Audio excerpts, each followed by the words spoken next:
It worked. Yay! Yay me! It was broken, but then it worked the next two times. Yay! Hey, welcome to another fantastic edition of DialogBOX. I'm your host, Laughingboy LP, and here today I'm with my peppermint mocha, as always. The only thing that keeps me alive.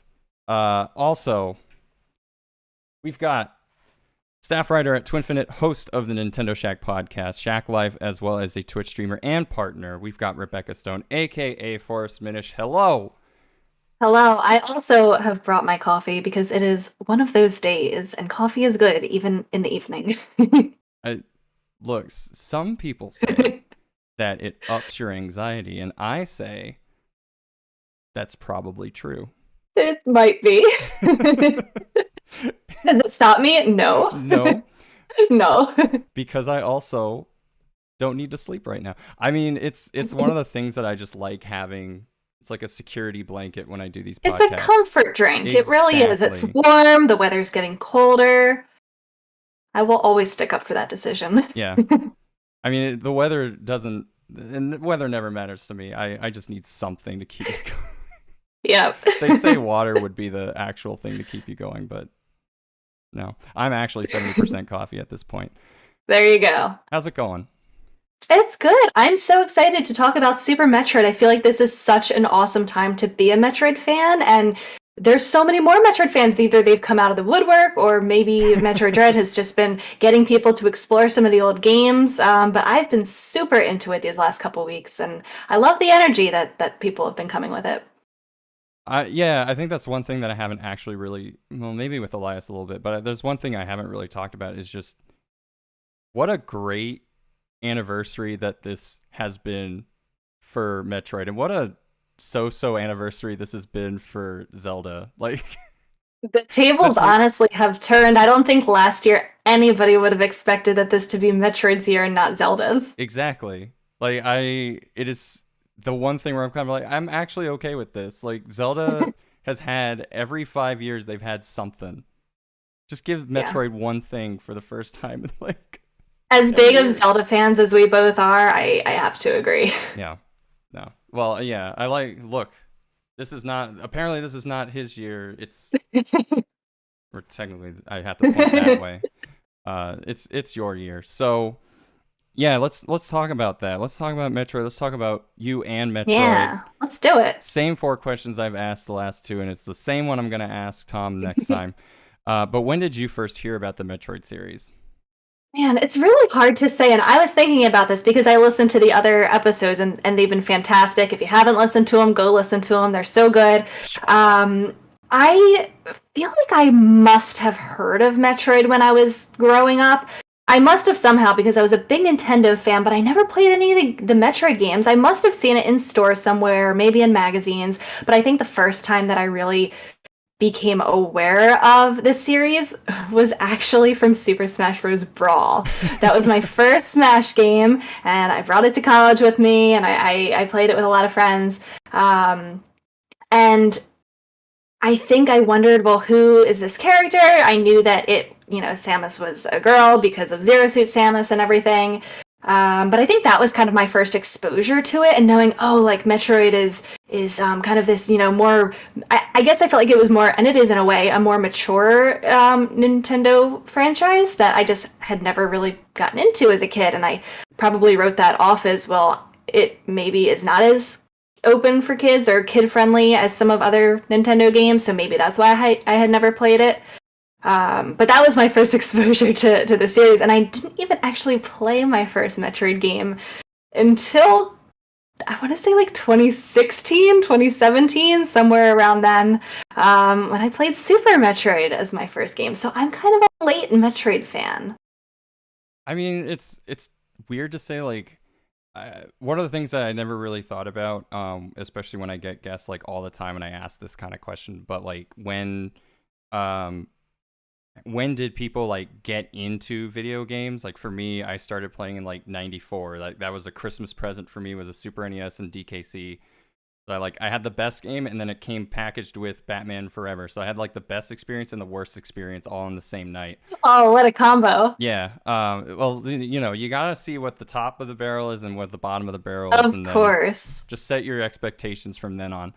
Um, but yeah, like I also feel because I think you said Brawl, right? That was the first Smash Brothers game that you played, Yes. right? Yeah. The first one that I owned, at least, and I spent time with. So I guess when did you get into video games in particular?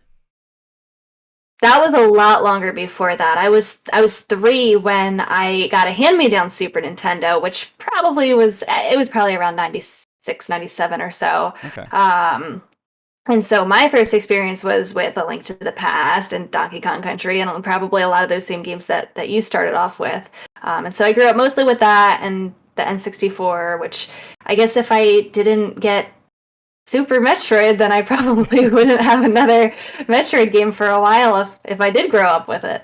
Yeah, there was that big old drought. Yeah, so it's really interesting how, because I don't remember, it was somebody that I was following, and there was a conversation that came up about how there are these games that everyone just assumes that everyone has played. And as soon as somebody comes out of the woodwork and it's like, oh, I haven't played it, it's just kind of like, you've never played Banjo-Tooie? Like, it's just that, there's just certain games. And like, I've owned an N64, but I didn't get one until like 99. So my first game was the original Smash Brothers. And I never was able to like get so many games throughout the year. And so Banjo-Kazooie, Banjo-Tooie still have not finished either one of those. It's okay. I haven't played those yet either. Yeah, we're just gonna out ourselves tonight. But it's one of those things that you have to kind of be mindful of is when did somebody start playing video games? What kind of situation did they have in terms of their whole gameplay heritage, and then some of those things are just gonna get missed and other things don't. So it's being able to talk to so many different creators or different players has really kind of opened my eyes up to a lot of different, not just opinions on games, but just different lifestyles and just different situations on how they grew up playing them. And it's been really probably one of the more enjoyable aspects of doing these podcasts is just kind of seeing all these different points of views. So to go from that, which games from the series have you played so far? So I started with Super Metroid. I started Prime, and I did eventually finish Prime, but it took me a little while to get through it. I had a lot of breaks, but I did eventually finish that one. I played Zero Mission, and I played about half of Samus Returns. That's fair. Then Dread happened, so then I played Dread. Okay. And I've started Prime too, so I skipped around a lot. I haven't played any of them like in the right order, but I played a little bit of most of them at this point. Yeah, it's fair. I think I've only I've played Fusion once, and so I don't. Especially when I started playing Dread, I was kind of like, oh yeah, I forgot about all of that. I think Fusion's the only one that I really haven't played at least some of. Which, ironically, it has probably the most lore and story and lead up to Dread, and I wish I had played that before Dread came out, but... Yeah. Unfortunately. Yeah, especially as soon as you start the game, you're like, oh yeah, I forgot about you. Yeah, it's fun. Yep. Yep. So, on top of that, which game from the series so far is your favorite, and what makes it your favorite? I'm definitely more of a 2D Metroid person than a 3D. I did enjoy my time with Prime. The first-person view makes me a little bit dizzy, and I feel like just the gameplay aspect of it is a little bit harder for me to grasp than the 2D games, so definitely in general, I do prefer the 2D ones. For a long time, it was Super Metroid I said was my favorite. I didn't think it could be topped, and I don't know if it's just the high of coming off of Dread, but Dread might be my favorite now. I don't know. I have to give it a little bit of time, maybe another playthrough to decide, but really close. It would be one of those two. Yeah, I mean, I still have to finish Dread. I've been busy with this monstrosity behind me that my big fat head is covering anyway. and I the controls are just tight enough, and some of the other things that Dread kind of understands or does right, and I, despite certain news stories going on around Mercury Steam, there's sort of like this validation of this studio that I've been watching since the Castlevania days, and I'm like, I'm a Lords of Shadow apologist. So watching them kind of all of a sudden come up to the big boy plate with Samus Returns and Metroid Dread, and being able to make their own Metroid game, kind of is like, I need to, like you said, and like Elias said before, I think I need to wait and let that honeymoon feeling just drop and dissipate. Right now, I guess I'd still say that Super is my favorite. I mean, it's the first one I played too, so that obviously is going to have some kind of bearing on that. But Right. We'll see. Dread might be real good. Music, characters, themes. What's the one thing that interests you the most about the series and then keeps you coming back for more? I mean, is it too stereotypical to say just the exploration of it? Because I feel like okay, I'll say the atmosphere. Mixed with the atmosphere and exploration, Metroid games nail it every single time, because I feel like most games, when I get lost in them and don't know where to go and don't know what to do, I get frustrated, and I don't like that feeling. But for some reason with Metroid games, it's a different feeling. I feel like I'm supposed to be lost. I'm supposed to be exploring every corner of the world, and I'm supposed to feel alone and isolated. And they knock that out of the park every single time, and I feel like that's what gets me back to wanting to play a little bit more each time and wanting to, explore some more of the games in the series. Definitely the music fits with that. When I played Super Metroid and Zero Mission, even, just the beginning of Samus Returns, I always thought, like, well, there aren't really other characters in the Metroid franchise besides, Samus and all of her enemies. But then as I played a little bit more, I realized, well, that's not totally true. And I know that's even more so in Fusion, has a lot of character exploration. Yeah. But I think they just, one overarching branch of what makes Metroid great is the exploration and the atmosphere that goes along with that. Yeah. And I mean, that's always a really good answer to provide. When I think about what interests me the most about Metroid is, I really do think that, like, Samus is just this really cool, very not Nintendo character, in my opinion. Like, she is just kind of the complete opposite of what you would expect from, like, Miyamoto and the characters in the worlds that he's created. So I feel like in terms of that, Samus is just this really cool, confident character. And not only that, but I mean, I do like sci-fi. Like, I will always choose a sci-fi game over fantasy in most cases, even if it's the exact same game. I'm also a Watch Dogs apologist, so, like, whatever. You're right, though, because Samus is such an interesting character on so many different levels, and that's the cool thing about Metroid games in general, too, is there's the story and then there's the lore, but there's so much environmental storytelling that goes on when you're playing that you might not catch on your first playthrough, or if you're just kind of playing through the game without really noticing, you might miss a lot of things. And it's just so rich with those things. Just her body language in Dread, for example, can tell so many things about who Samus is as a character. And you see that in some of the older games too, for sure. Yeah, I mean, especially through the actions that she takes or the player takes in time, especially with Super Metroid. Like, we've been talking about theming and character development through showing, not telling, and that's actually something that Super does really well, and something that I want to get to. So yeah, it's just, there's so many different things about Metroid that I think will always inspire me to keep coming back, and the Prime series as well, and the original series, like the standard series, both showcase different aspects of Metroid that I think, again, makes it so not Nintendo, but just Nintendo enough in a sense that it still works, but it keeps me coming back. So the galaxy is at peace.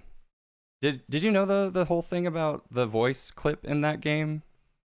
Remind me. So the person who did the voice clip used to be like a major localizer for the Treehouse. I don't think I knew that, no. So his name is Dan Elson, and I guess he would take trips to between the two headquarters. And I guess at one point he was asked to come in to just do the voice for that line, "The last Metroid is in captivity." But he also does the emergency scramble message in the original Star Oh. Fox. Oh, wow. Oh, So that's cool. the only, like, I guess, like, the two major Nintendo voice clips that exist for the Super Nintendo era are all done by the same guy. So Super Metroid released in, what, 1994? Am I getting that 94. right? It actually released in Japan the same week that I was born. Wow. Would you So look at that's that? my special game that's exactly as old as I am. Nice.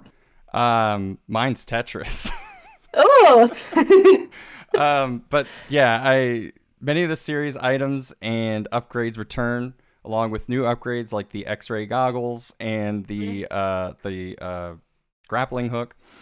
Samus can run now with the dedicated run button, but she also gets the high speed boost, which allows her to do extra special tricks, as the community has called shine sparking.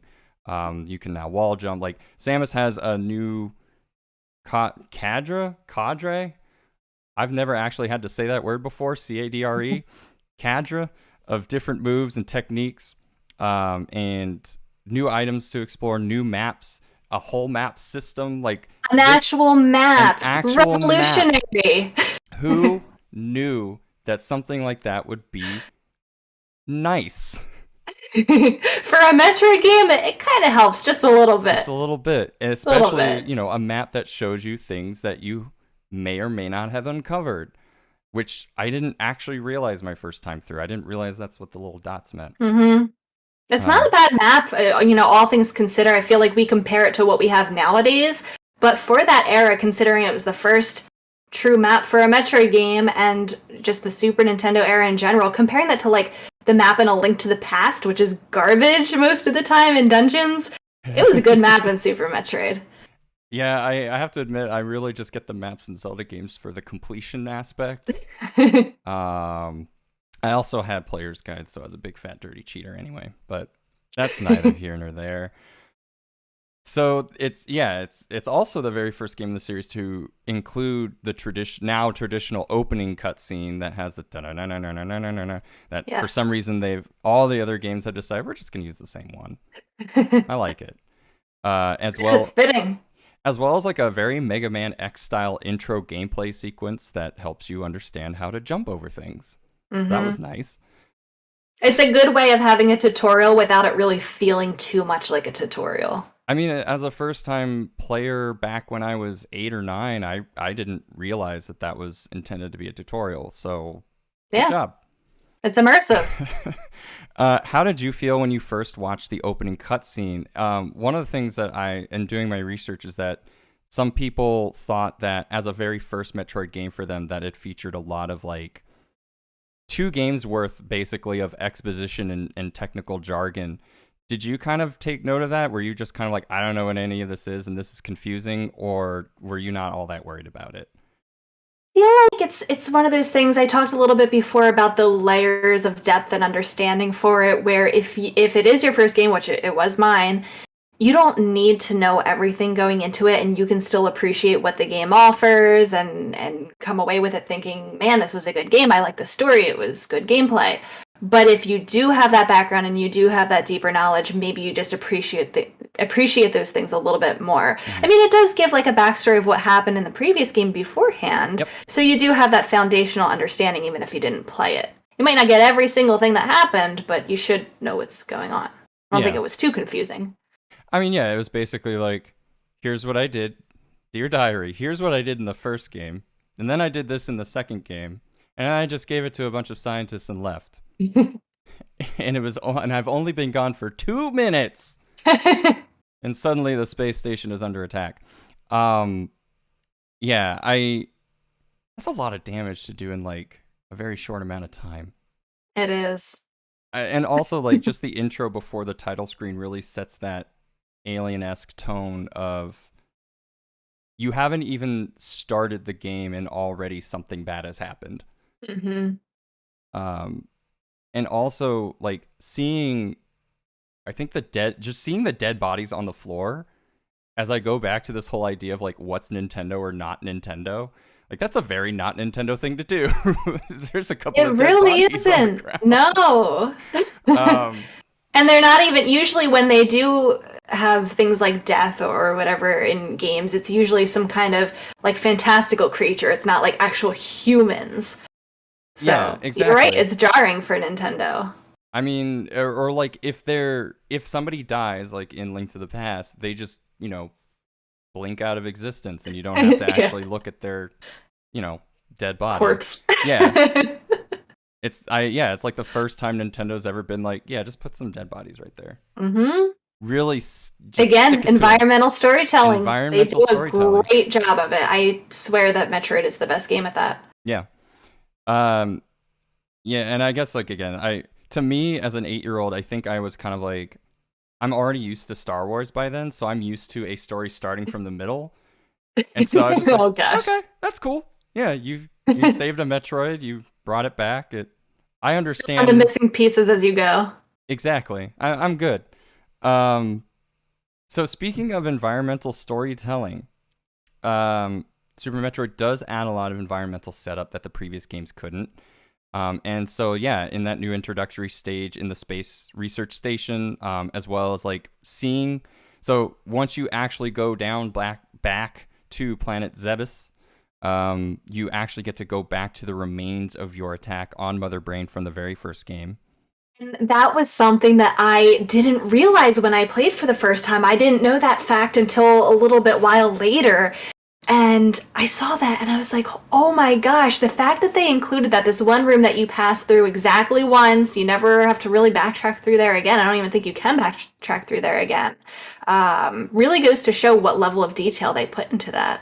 Yeah, it's you go through the area once and you see like all these little bugs kind of in the foreground that just skitter about, and then yeah, I think had I not, and almost it makes the intro more worthwhile because you see that same capsule that the Mother Brain was stored in, and being able to go back and be like, oh, this is where that happened. But for some reason, again, as a 9-year-old who hadn't played the first two, I kind of go back, 10 years later, I'm like, oh, yeah. Oh, that's significant. Yeah.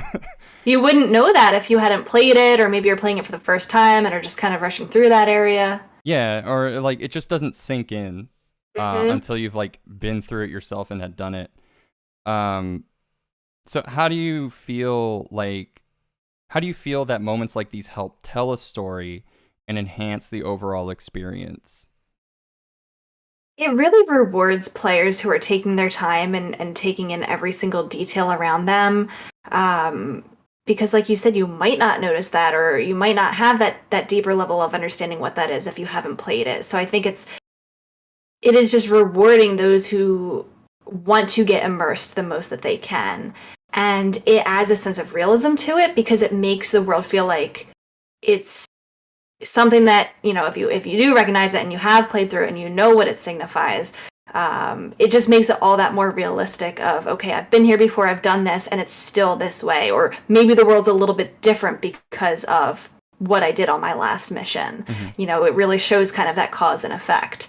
And I think those little details are meaningful because it just makes it all more believable. They didn't have to do that, but it convinces me. Yeah, and there's even like just really small things that you may not even notice your first time playing, like we talked about with the room, the original Mother Brain room, but also even smaller things like when you shove Crocomire into the pit of lava, and then the first time playing, I didn't realize it. I wasn't paying attention, but if you look, you just see like the little bubbles going from the right side of the screen over to the left, signifying that like something's still in the water.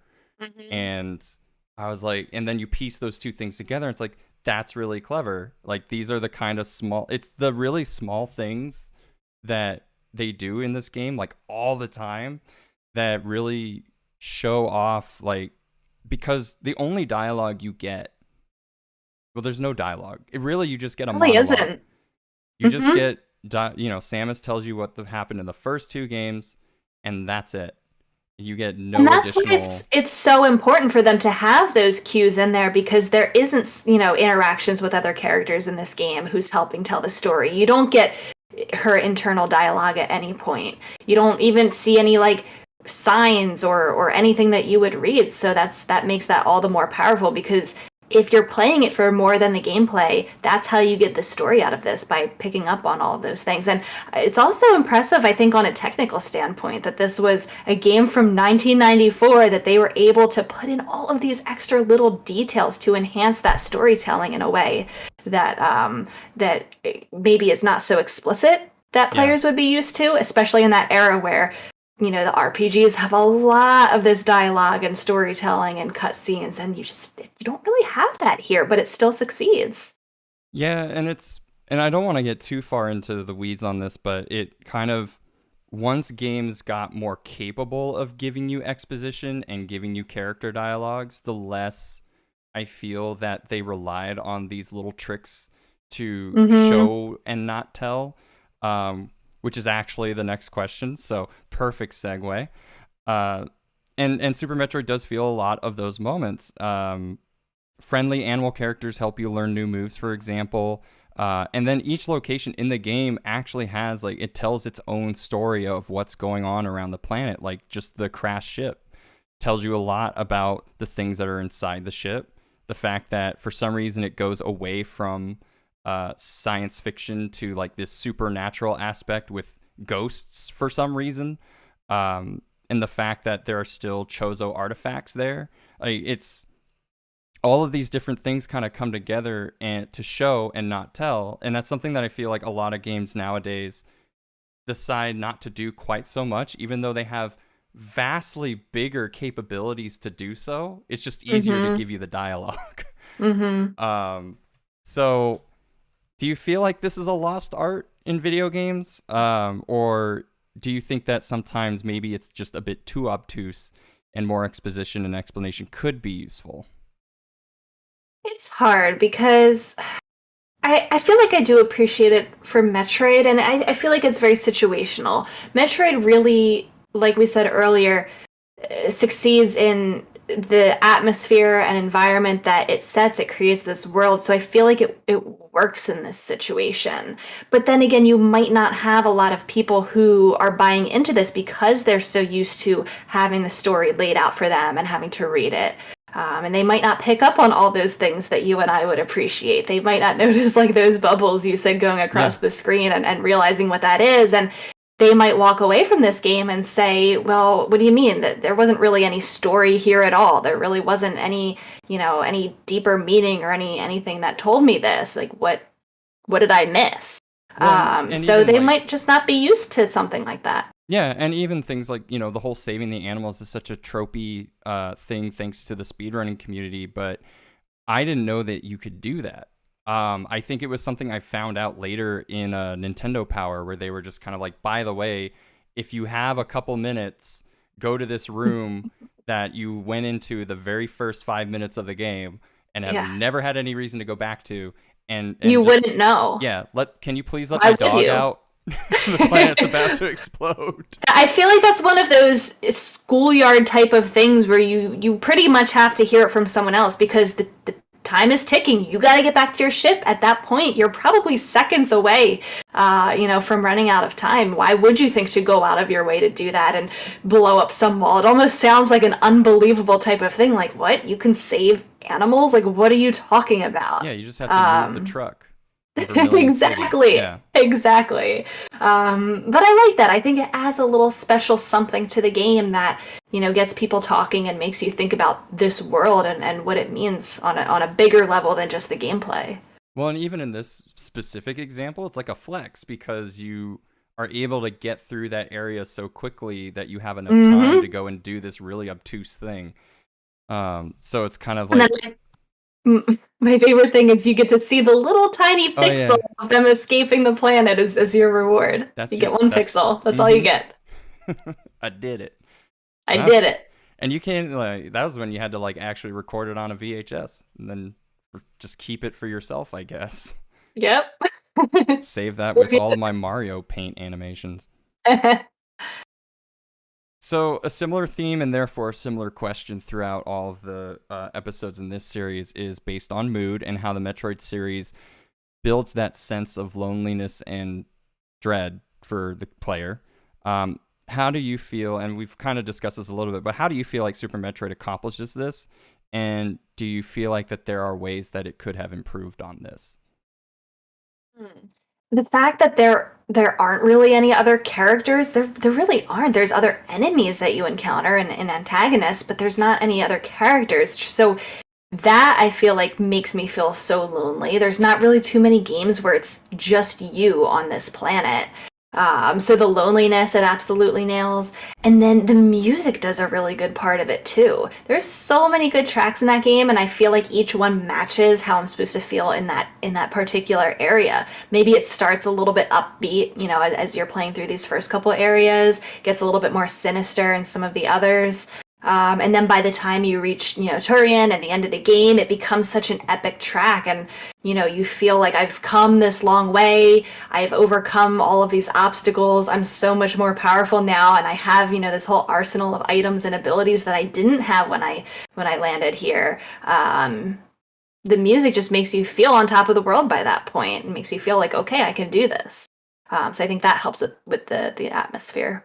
Yeah, and I think especially for this one in particular, there's a big change in the fact that there's more atmospheric tracks, not actual songs. We talked about it in the Return of Samus episode, which she says, but there's like maybe one track that is just more so annoying than it is scary because it's literally just Game Boy beeps and boops that's trying to emulate this like. There's no other actual music. Right. It's just noise. But with Super Metroid and the power of the Super Nintendo, yeah, they like the very first place you go to, the Space Research Station, sets you up. There's no music. It's just the atmosphere of the little beeps and boops and computer noises that are going on in the background. And right before that, the intro song that gets used a lot more frequently after this game, it doesn't sound heroic. One of the things that I thought about with the first two games is that the very first song you hear, other than like the typical starting jingles, it's very heroic. It's like a hero's march. Like the theme of Samus Aran, especially in the original NES version, is just this very like, all right, let's go. Yes, I've always thought that. Yeah. And then in Samus Return of Samus, it's a very similar thing. It's very fun sounding. Like the music gets more menacing the further down you go in the planet. But I feel like with Super Metroid, they're really able to kind of. There's nothing heroic about the first couple of songs that you interact with in the game. Even as soon as you get down to I almost called it Corneria, and now I can't, you know, it's just Corneria for right now. Criteria, as soon as you land, it's more atmosphere. There's just this dread sounding little song, and I feel like that also continues to set you up. There's really, like you said, until you get to Torian, there's really nothing like pump you up, makes you feel really powerful. It's very dangerous sounding songs, or it's very dreadful sounding songs. The one exception, of course, being the Brinstar theme, where it's kind of a nice little tune to dance around to, and it's almost like a little happier. It makes you know, it's kind of the green area. It makes everything feel, I think, alive in a sense, which is kind of a contrast to many of the other areas in that game. Well, and up until then, like Criteria gives you another like dangerous sounding song as soon as this whole like sense of fear and dread. Like you collect the morph ball pickup, and then all of a sudden a security camera. That's like the first interaction that you really have in the planet is a security camera going like, you took the thing. Yeah. And then as soon as you come back up to Criteria, you're now like pounced on by all these space pirates. And it's this really dangerous, again, sounding song where you're just trying to, it feels like I have to get out of here, not I'm ready to kick some ass. And then you get to Brinster, and I had that same like endorphin shoot into my brain the first time I heard it. I was like, oh wow. It's a total change of atmosphere by that point. It makes you want to dance. I like it. It's a really good song. It's probably my favorite of the entire game. Yeah. I think I that was like one of the very few times I just sat and listened to an OST for a little bit, where I was Mm-hmm. just kind of like, I just like to listen to this right now. But yeah, and then when you go into I almost want to, God, I'm having, my brain is like going 1,000 miles an hour and I can't keep up with it.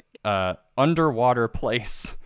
Um, Oh, there's I'm liking two, too. again, there's 2 tracks for that area as well, but the lower you go into the depths, it just sounds more aquatic than originally, but also it sounds more scary. Like it's supposed to kind of go like it's much darker down here. It's a lot more quiet down here, and there's some things going on here that probably shouldn't be happening. Something's lurking. Yep. Yeah, like the Mocktroids. I did not realize that was their name until I did the research for this episode. I didn't realize that there were fake Metroids, and that they were just failed science experiments by the space pirates. So you see like all these things that are going on in the background. And again, going back to that storytelling where it's just everything just is just awful. Mm-hmm. It's kind of a common theme in all of the Metroid games. Like, oh snap! Like things are getting bad, and they have to get worse before they get better. Yeah, yeah, exactly.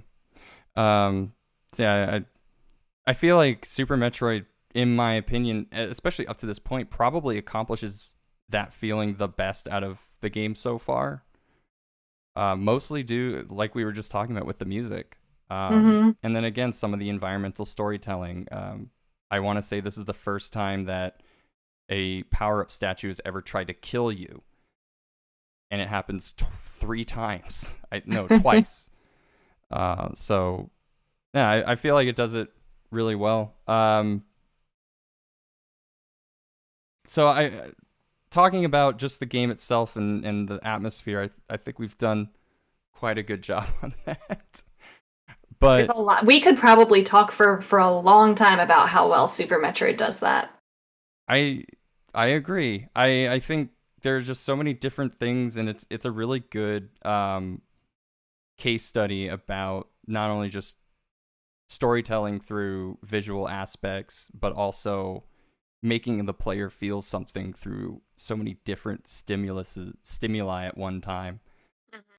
So, That's a good point. but I only have an hour, so we'll go on to talking about the non-linearity of Super Metroid. The original Metroid is fairly non-linear. It does reward exploration and sometimes not reward you for exploration.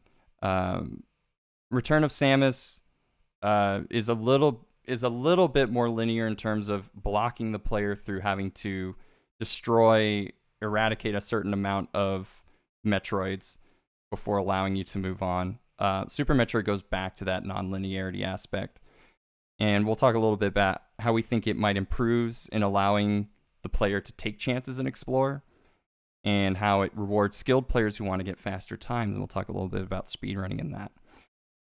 But first, Super Metroid goes above and beyond in asking the player to go back to previous areas using new techniques that you've gained or new items that you've learned in order to obtain 100% of the upgrades and hidden items throughout Zebes. Do you as a player feel like the game fairly eluded you that you would need to do this? And did you feel incentivized to try and get 100%? No and no. But I don't necessarily think that those are bad things. I do think that Super Metroid is held back a little bit. And, I know I was just praising, how technologically impressive the game is, and it is in a lot of ways. But I do also feel that it's held back a lot by its technology in certain ways. And I didn't feel this way until I played Dread. I feel like I have been saying for years and years, Super Metroid has held up so well. You can play it, and it's a fantastic game, and it's unmatched, and I can't think of anything it can do better. Even though when I played it, I struggled a lot with where to go. Even after I got a new power-up item, I thought to myself, man, like, I saw so many doors that I think I can use this new beam on, but I don't remember where any of them are. Like, it's a huge world. And Dread succeeded in that because you could see on your map, like, okay, here's where all the doors are. Now, some people don't like that as much because it doesn't make it as open. It makes it a little bit more linear where it kind of pushes you and nudges you where to go, whereas you can't do that so much in Super Metroid. You really have to explore that open world and figure it out and kind of do that on your own without something guiding you along the way. I've never been one to mind linearity. I don't mind when it nudges me or tells me where to go, but I do like having that option open, well, that there's opportunities for sequence breaking and doing things in different orders and kind of having your own unique experience with it. Especially like you said, when it comes to speedrunning and really just pushing the game to its limits and finding, well, the game doesn't really want you to go this way yet, but you can if you have like the, I guess, the skill and the cleverness to figure that out. So I don't know. I kind of see it both ways. I didn't really feel motivated to do 100% for Super Metroid or really any Metroid game too much, just because while there are a lot of collectibles, there's really only two things to collect. There's the missiles and the energy tanks, and it's a lot of the same stuff. So if I could beat the final boss with what I have, why do I need to go get some more? It's not like, in other games where there's different types of collectibles to find or different rewards for doing so. Um, but I think it does challenge the players who want to do that and the ones who, want to show off their skill and try to get those harder collectibles. I mean, yeah, I think I agree. And one of the things that Dread does do really well is as soon as you pick up a brand new toy that you get to play with, like either the gravity suit or any of the other like particular upgrades that help you with traversal, they tend to cleverly place a transport, or whether that's an elevator or a metro bus or something like that. They kind of cleverly place something to allow you to quickly go back, because it's a much bigger, well, it's a pretty big map for a Metroid game. And I think with Super, they do try to get you to go from place to place in a particular order, whether you sequence break or not.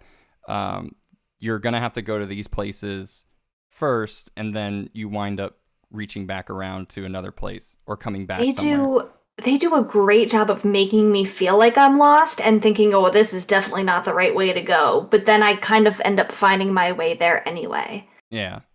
And either you can go ahead and just turn right around and go back, or you just follow the way that the game wants you to go and you'll wind up back there anyway. Yep.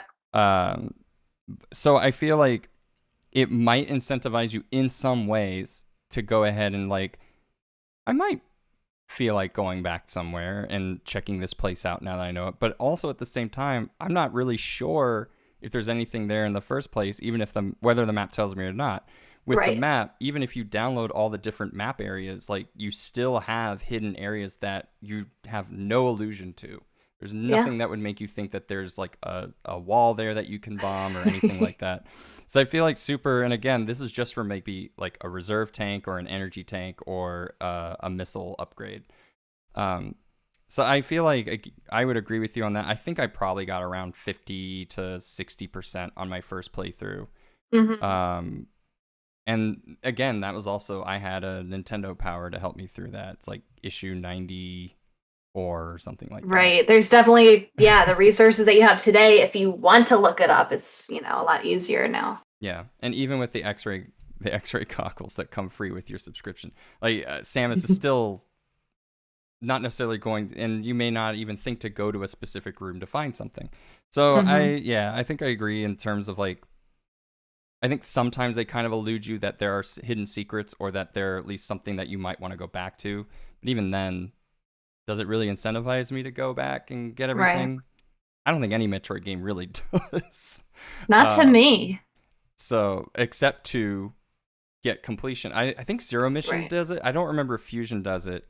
I know Zero Mission will give you a different picture of Samus every depending on your completion and your time. Hmm. So there is that. There's that. Well, What yeah. that's worth to you. Just to say you did it. Yeah, just to see Samus in casual wear, I guess it's okay. Um, So moving on from there, how do you feel that Super Metroid incentivized players into replaying the game, either getting a better time or things that you didn't realize, and now you can go ahead and try it again? Yeah, I think for the players who really want to do it, it's a great game to go back and play again and try to find all of the different ways to get a better time, especially because I think this is true of every game. I know for Super Metroid, it tells you how long it took for you to complete the game, which not every game really does that. So like you said, there could be unlockables for getting a better time or just trying to see how fast you can. But beyond that, even, we talked about all the ways that you can sequence break and do things in orders that aren't really intended. Maybe you try to go through the game in a different way that you didn't the first time. Maybe you try to see how far you can get without getting a certain item or, doing the bosses in a different order than you did the first time. Not every game allows for that. And, not even every open world game allows for that. So the fact that Metroid can, and it is a popular game to speedrun for those reasons, could make it a good game to go back and replay. Yeah, and I think what I was thinking about in terms of this too was, I didn't realize you could wall jump.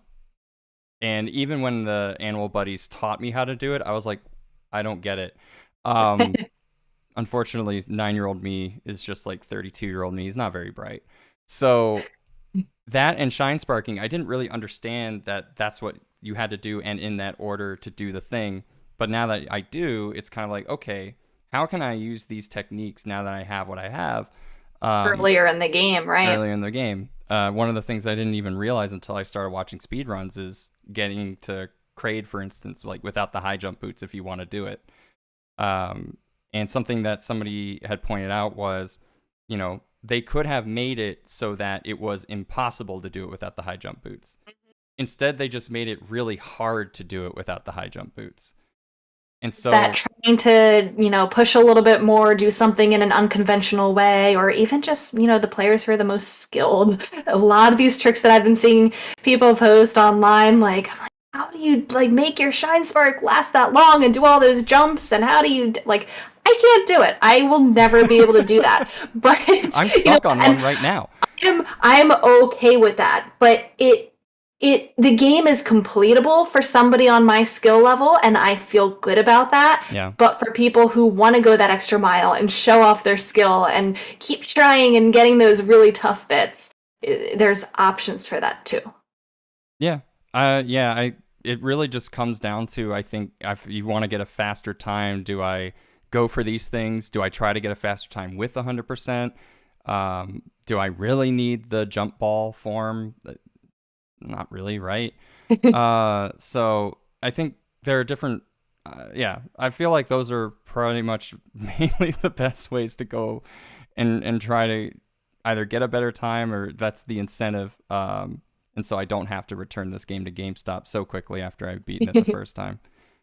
Maybe she'll take more than the helmet off. I don't know. Here's the thing. For when I see the helmet grade, like she just opens the helmet up, I think that's like the second worst ending you can possibly get. It almost looks like she's wearing aviators too. I don't even remember what that looks like. I'll have to look that up. Here, I'll try All to the find different it. I'll all walk the and different talk. ending screens. So I was like, is she just wearing sunglasses under the helmet? Hey, you never know. Maybe there's no clouds on that planet. Maybe she needs sunglasses to really block Yeah. off that harsh sunlight. Yeah, unfortunately the suit upgrade with UV protection wasn't available. Exactly. So some, as we were talking about with more skillful players, who may have mastered many of Samus's moves like shine sparking and wall jumping, have been able to take advantage of the game's layout and bypass either backtracking moments or even whole sections of the game, like wall jumping, like I said, to get into Kraid. Do you think that the developers intended for a lot of that? Like, especially just being able to get through certain things without a particular upgrade? think they did. I think they did intend, maybe not every single trick or, sequence break that people have figured out to date. I would imagine every single thing, but I'm sure that they intentionally designed it to make it so that you can do things a little bit out of order, or you might not have to get, the items, one after the other. Maybe you can do it in different ways. I just feel like it's so well designed. The reason why I think that is because it's really hard to get totally stuck if you sequence break and do things in different orders. Maybe you're so skilled and you can get through it, but like maybe you get through a gap and you get an item and it just opens up a little bit more. You don't really find yourself getting stuck or at a dead end. The game is so well polished and so well designed on that kind of level that I feel like maybe they took all of that into account. And if they found something that maybe wasn't an intentional way of doing it, that didn't, get patched up through, quality assurance before it shipped out. I don't know. I feel like it's just such a well-designed game that most of it had to have been intentional, in my opinion. Yeah, I mean, even 8-year-old me, I thought I had been soft locked when I went into those like the wall jumping corridor, and I was like, I can't believe. You might think you are, but this game is poorly made. What a bunch of idiots! And especially like the Shine Spark, where you have to actually go up.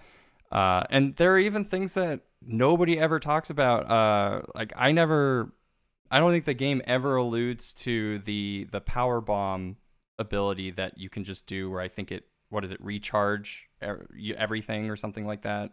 Like, oh, I don't know. It's one of the ones where I think you have to use the ultra bombs in order to do this technique, but it like you can see Samus in the like silhouette. She's not in her suit, yeah.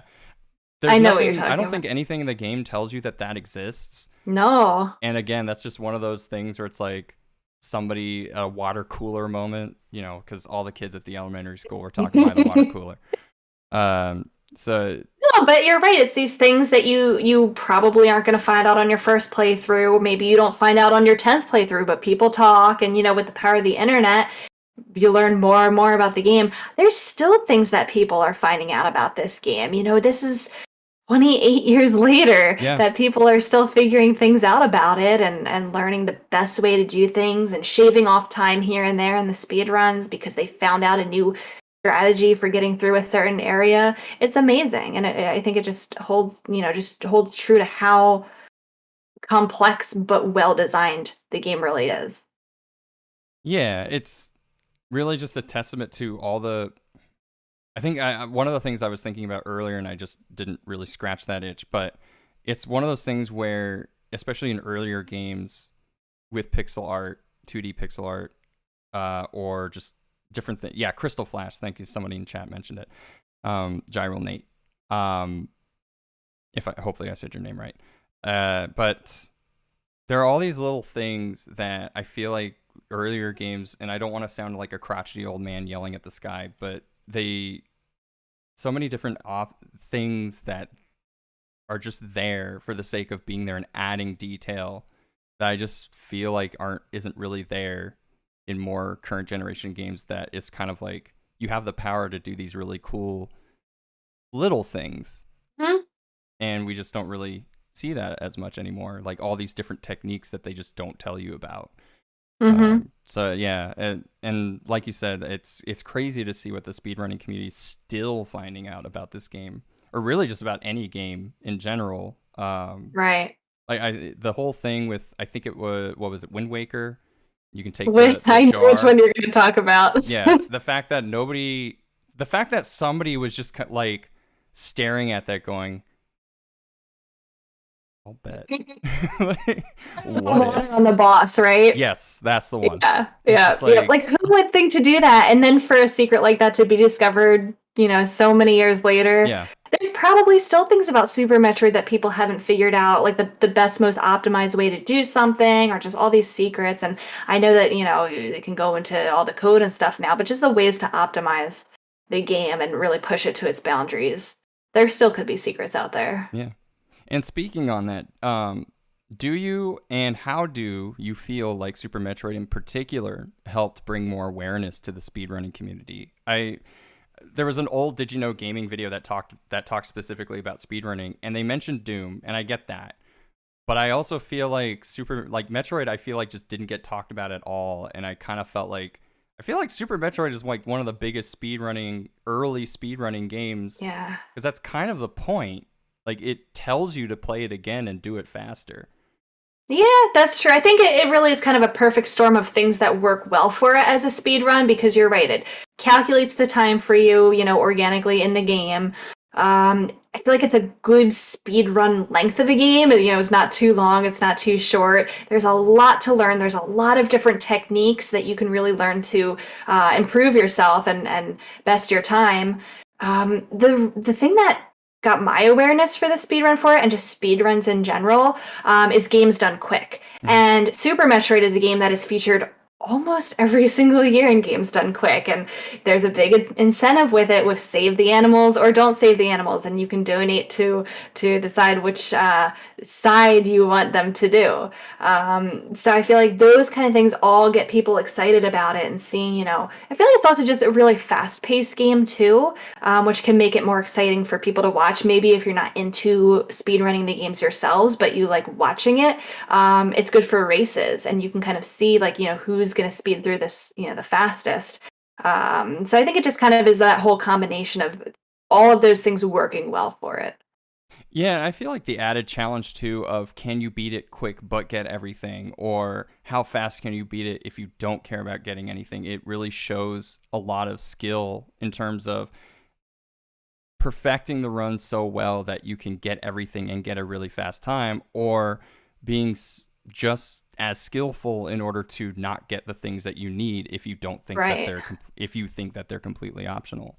I know there's a lot of recognized categories for Super Metroid in general because of that, and there's a lot of glitches that you can do if you wanted to do a glitch run or maybe Yeah. glitchless. You're right, trying to see if you can do it with only certain items. Yeah. It showcases a lot of not just knowledge of how the game works, but just the skill and abilities to do it, especially on what are probably nowadays very, very worn out controllers. Yeah, yeah.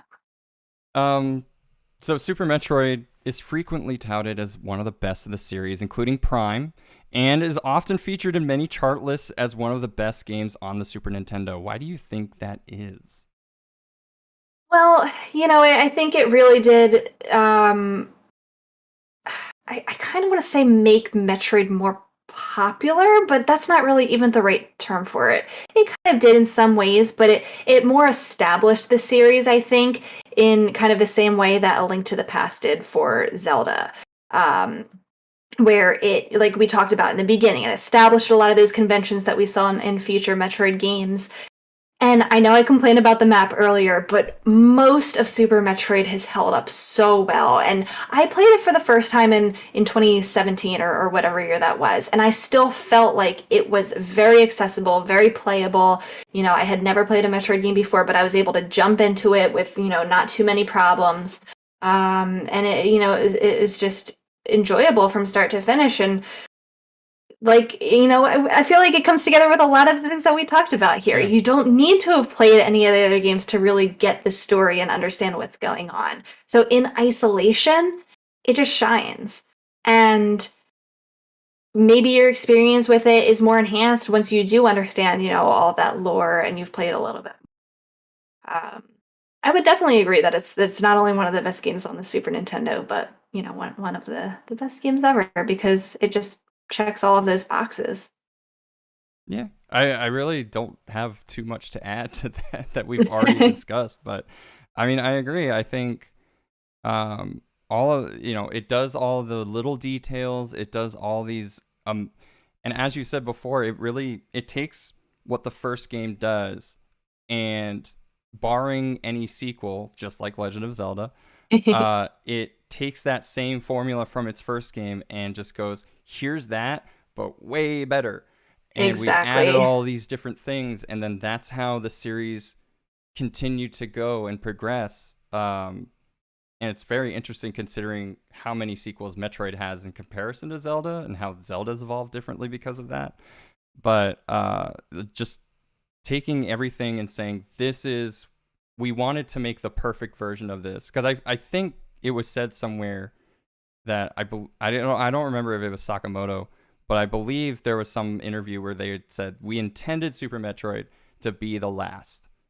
Mm-hmm. And so when people were asking about when's Metroid 64, like, well, we weren't planning on it. Like, we didn't think we were going to do that.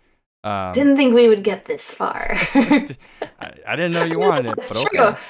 I think that in a lot of ways, Metroid 1 and 2 were kind of getting their feet wet, and, the series wasn't really established yet of what it wanted to be. Yeah. Just like Zelda, you're right. We can make a lot of comparisons there, that they were really still exploring what is this going to look like? What is this franchise? What should this game be?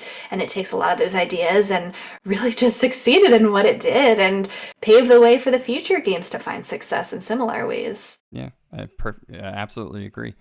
And then do you feel like Super Metroid, and we've kind of talked about this a little bit as well, but do you still feel like Super Metroid holds up today even in the face of both Fusion and Dread? I know you haven't played Fusion, but yeah, and Dread. So I'm really torn because I did feel stronger about this before, like right after I played Super Metroid. I did feel like, man, this is such a good game that's held up so well. It doesn't need a remake.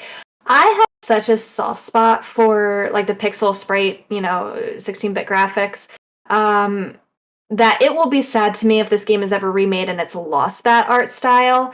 But I do feel like if there were some modern improvements to things like the map and, kind of not so much waypoints, but more of that nudging without being too obvious kind of thing, like some of those modern quality of life type map upgrades, it would hold up even better. But I do feel like it is accessible today, and it does hold up on many different levels. The graphics are beautiful today. I feel like just in general, Super Nintendo games have not aged at all, especially when you're comparing them next to like N64 or GameCube games, which may not have held up so nicely. The controls, I feel like, have held up so well. It's still nice to play. I feel like it's very, very tight controls still. I mean, yeah, I don't know what else to say about that. I think it does. Well, and you perfectly nailed the very next question I was going to talk about, because out of all the games we've talked about so far, Super Metroid has not received any kind of remake or refresh in its entire lifespan.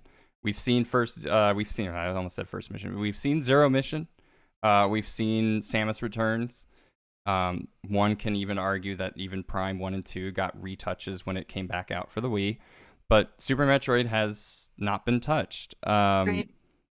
Do you think it needs one? I guess we kind of discussed it a little bit. Or do you feel like this is like an untouchable, like you can't touch this, it can't be changed, people will get mad?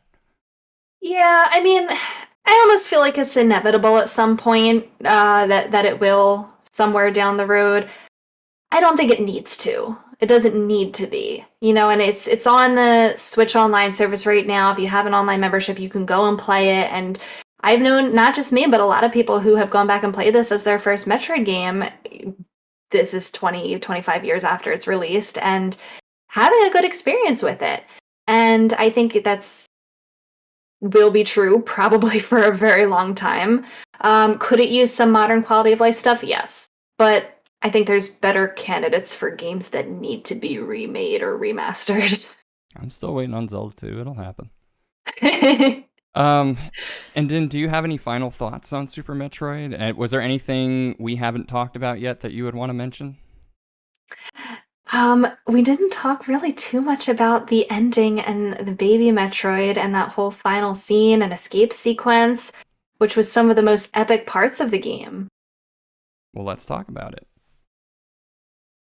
I feel like that's where the story hits the hardest explicitly, because you kind of go through this whole game, and I don't know, at least for me, like I read the beginning and the intro and I kind of knew what the story was, but by the time I got to the end, I kind of forgot, like, why am I here? What am I doing? Oh, yeah. What's, the baby Metroid? Like, I lost that as I was going through until you really get to the end and the Metroids are reintroduced to you, and this big Metroid starts attacking you and you think you're gonna die, and then it stops and it recognizes you, and you realize, oh my gosh, this is the baby Metroid from the previous game that they alluded to if you hadn't played it.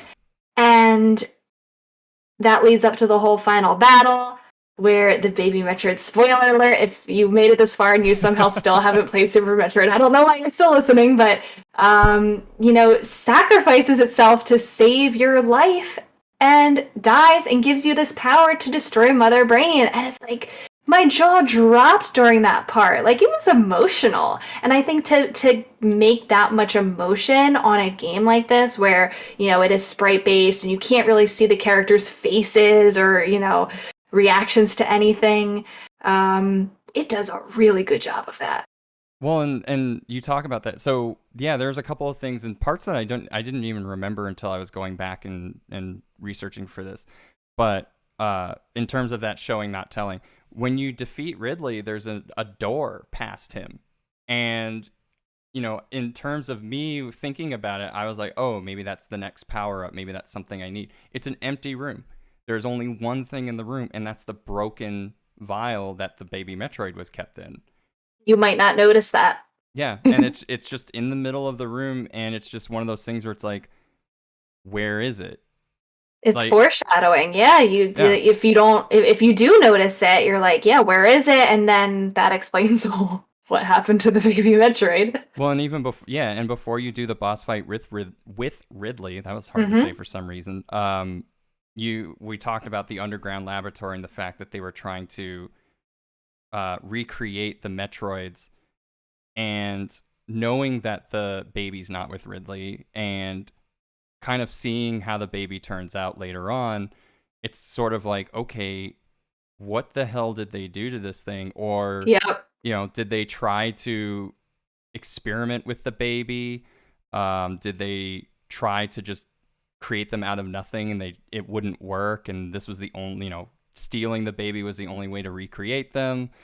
Because, once you get to Turian, they show back up again, actual Metroids. So, like, how is the baby reproducing? Are they just copying it? And I feel like once you get to that point, things start, your brain starts going through, like, oh yeah, this is what I'm here to do. It's just, not only is it a reminder, but it's also just kind of like this, going back to the word dread, but like that feeling of dread of like, oh God, what happened? While I was spending time messing around with the high jump boots and listening to the soundtrack. But and also going back to Samus Returns or Return of Samus and knowing that this was the baby that imprinted on you, and realizing that you basically just did what Will Smith did in the last 5 minutes of Men in Black, and you killed the alien's entire family. Knowing that it's like the last of its kind and that you are responsible for that. And it was your baby. And it was your baby. The baby. The baby. And see, all of that, even other M aside, like all of that kind of culminates into this one part where the baby Metroid realizes, oh shit, sorry, I didn't mean to do it. I gotta go. Like, I gotta go think about some stuff for a little bit. And then comes back to save your life. And not only that, but technically it saves your life twice. It makes the ultimate sacrifice. Yeah. So like, not only does it save you from Mother Brain, and also at that point there's a track that they reuse from somewhere in the middle of the game, like when you're about to go to the sunken ship. It's like the one heroic sounding track in the game, and it's just like, it just kind of swells as you start shining rainbow colors, and for some reason it's so epic. You have this kick-ass beam that you never get ever again, but for some reason you have it right now. And just the baby Metroid gave it to us. It's the hyper beam. Yeah, and then just the fact that it does it does quad 9 damage on everything, and it just makes seeing Mother Brain go from tiny brain to big monster and just completely wrecking you to all of a sudden I have pew pew gun and it makes you cry like a little baby. All of that, just that entire sequence, because you feel this like, I really need to stick it to this stupid Mother Brain. And getting to hear that song at the same time, like right after the baby Metroid sacrifices its life for you, So many emotions going on in that moment because you barely have time to like process what happened. Like you're grieving, oh my gosh, the baby just died and I have this power and Mother Brain's attacking and you're seconds away from the whole planet exploding. So yeah, there's a lot going on in those couple moments and you're totally right about how the music reinforces that. Yeah. And again, it's just as we go back to that show not tell, there's no dialogue throughout the entire thing. There's just sound effects and noises and music, and that's it. That's all you get.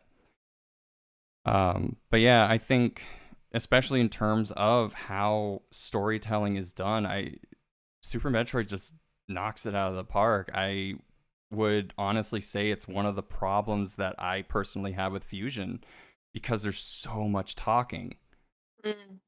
So it almost does the complete opposite of what Super Metroid does, where it just lets you experience it on your own through all these different stimuli coming together.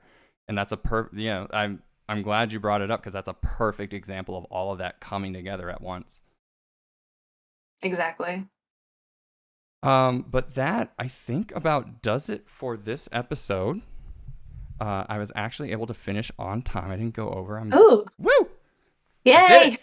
I mean, there wasn't really any time.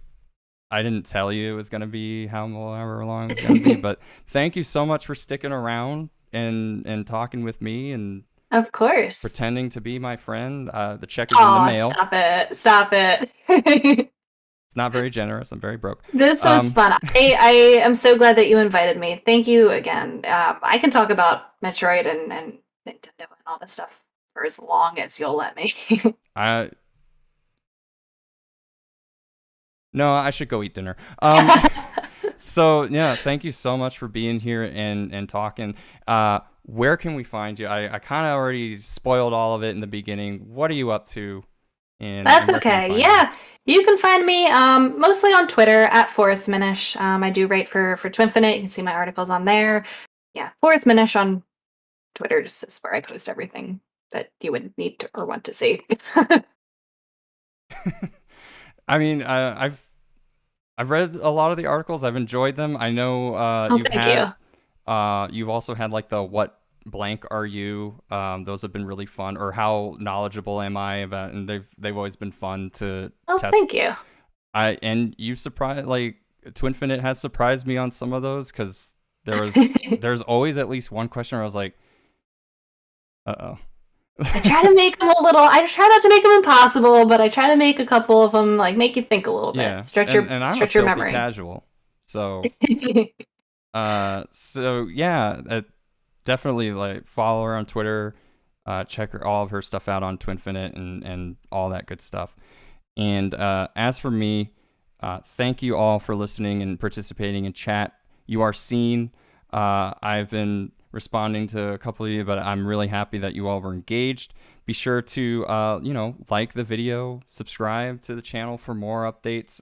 If you are watching this as the VOD, if you missed the stream, don't worry. Leave a comment. Do you think Super Metroid is the best in the series? Do you think that Dread tops it? Let me know in the comments down below. You can find more episodes here at youtube.com/laughingboylp. You can also listen to the audio version of this later on Spotify. Just search for DialogBOX, all one word. And you can find me on Twitter at LaughingBoyLP. Man, that was a lot. But we got through it.